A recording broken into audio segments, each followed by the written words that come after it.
नमस्कार मित्रांनो, मी संतोष वाघमारे. मित्रांनो, स्वागत आहे तुम्हा सर्वांचं आपल्या यूट्यूब चॅनल मराठी योजना 2.0 मध्ये. मित्रांनो, आज आपण पाहणार आहोत की राशन कार्डमध्ये नवीन नाव कसं ॲड करायचं, जुनी नाव कसे काढायचे आणि आपलं राशन कार्ड कसं डाउनलोड करायचं. तत्पूर्वी मित्रांनो, व्हिडिओमध्ये जर नवीन असाल तर चॅनलला सबस्क्राईब करा, जेणेकरून असेच नवनवीन व्हिडिओज तुम्हाला भेटत राहतील. चला आता व्हिडिओला सुरुवात करूया. सर्वात प्रथम आपल्याला इथं प्ले स्टोअरमध्ये यायचं आहे. मित्रांनो, प्ले स्टोअरमध्ये आल्यानंतर तुम्हाला इथे सर्च करायचं आहे मेरा राशन आपल्याला इथे सर्च करायचं आहे. त्याच्यानंतर तुम्हाला इथे मेरा राशन 2.0 तुम्हाला हा ऑप्शन इथे दिसतो, त्याला तुम्ही इथे ओपन करायचं आहे किंवा डाउनलोड करायचं आहे. आणि डाउनलोड झाल्यानंतर तुम्हाला इथे ओपन करायचं आहे. आपण अगोदरच डाउनलोड केलेला होता. ठीक आहे. तर मित्रांनो, हा इंटरफेस ओपन होईल. त्याच्यानंतर तुम्हाला इथे करायचं आहे गेट स्टार्टेड. ठीक आहे. तुमची भाषा सिलेक्ट करायचं आणि गेट स्टार्टेड करायचं. त्याच्यानंतर तुम्हाला दिसत आहे की बेनिफिशरी यूजर आणि डिपार्टमेंट यूजर.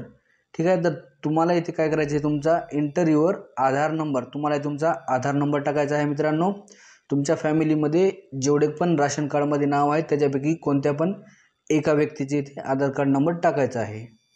आपण इथे आधार कार्ड नंबर टाकून घेऊ. ठीक आहे. आधार कार्ड नंबर टाकल्यानंतर आपल्या इथे कॅप्चा टाकायचा आहे. मित्रांनो, लॉग इन विथ OTP या बटनवर क्लिक करायचं आहे. मित्रांनो, तुमचा मोबाईल नंबर आधारला लिंक असला पाहिजे, जेणेकरून तुम्हाला OTP येईल. ठीक आहे. तर आपण इथे करायचं आहे की OTP सेंड सक्सेसफुली ओके करायचं आहे आणि आपल्या इथे OTP आलेला आहे. मित्रांनो, आपल्याला इथे OTP टाकायचा आहे. व्हेरीफाय बटनवर क्लिक करायचं आहे. ठीक आहे. OTP व्हेरीफाईड सक्सेसफुल म्हणजे आपला OTP बरोबर होता. मित्रांनो, आपल्याला इथे क्रिएट एमपिन करायचं आहे, म्हणजेच तुम्हाला एक पासवर्ड क्रिएट करायचं आहे. ठीक आहे.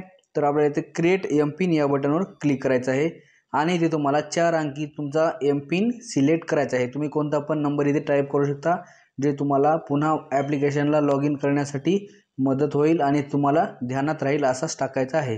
ठीक आहे. मला चेक करायचं आहे. त्यानंतर तुम्हाला इथे नेक्स्ट बटनवर क्लिक करायचं आहे. त्याच्यानंतर तुम्हाला डबल इथे एमपिन कन्फर्म करायचं आहे. मित्रांनो, एमपिन कन्फर्म करून तुम्हाला MPIN code has been saved. ठीक आहे. तर तुमचं इथे ओके करायचं आहे. मित्रांनो, ठीक आहे. तुमचा एमपिन झालेला आहे. Allow Mera Ration to access this device location, म्हणजे तुमचा डिव्हाइसचं लोकेशन काय आहे ते या ॲप्लिकेशनला पाहिजे. तर तुम्हाला इथे वाईल युजिंग द ॲप हे पहिलं ऑप्शन सिलेक्ट करायचं आहे. मित्रांनो, त्याच्यानंतर तुम्हाला तुमचं इथे रेशन कार्ड दिसेल. ठीक आहे. डाउनलोडचा ऑप्शन दिसत आहे, तुम्हाला इथे क्लिक करायचं आहे.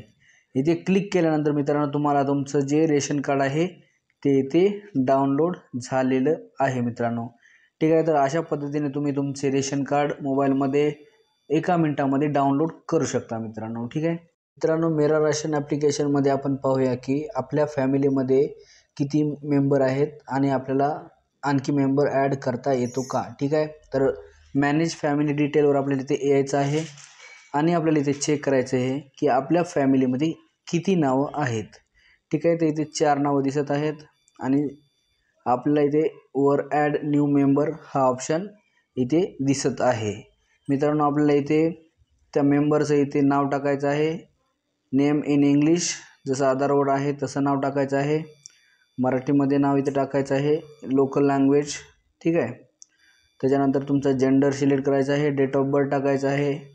तुमचे एज काय आहे ते टाकायचं आहे. तुमच्या आईचं नाव मराठीमध्ये पण टाकायचं आहे. वडिलाचं नाव त्यांचं मराठीमध्ये पण.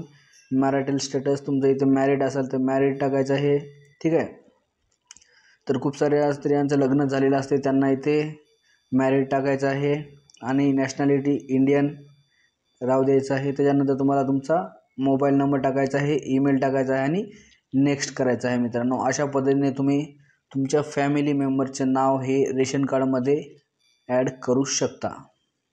तसेच मित्रांनो, जर का तुमच्या फॅमिलीमध्ये कोणी वारलं असेल किंवा तुमच्या मुलीचं लग्न झालेले असेल आणि तिचे नाव काढायचं असेल तर वरील डिलीट बटनावर क्लिक करून तुम्ही त्यांचे नाव काढू शकता. पण त्यासाठी तुम्हाला रिझन द्यावं लागेल की त्यांचे लग्न झालेलं आहे किंवा ही व्यक्ती वारलेली आहे. अशा पद्धतीने तुम्ही त्यांचे नाव रेशन कार्डमधून काढू शकता. मित्रांनो, व्हिडिओ जर आवडला असेल तर व्हिडिओला लाईक करा, चॅनेलला सबस्क्राईब करा, जेणेकरून असेच नवनवीन व्हिडिओज तुम्हाला भेटत राहतील. चला, तर भेटूया एक अशाच नवीन व्हिडिओमध्ये. जय हिंद, जय महाराष्ट्र.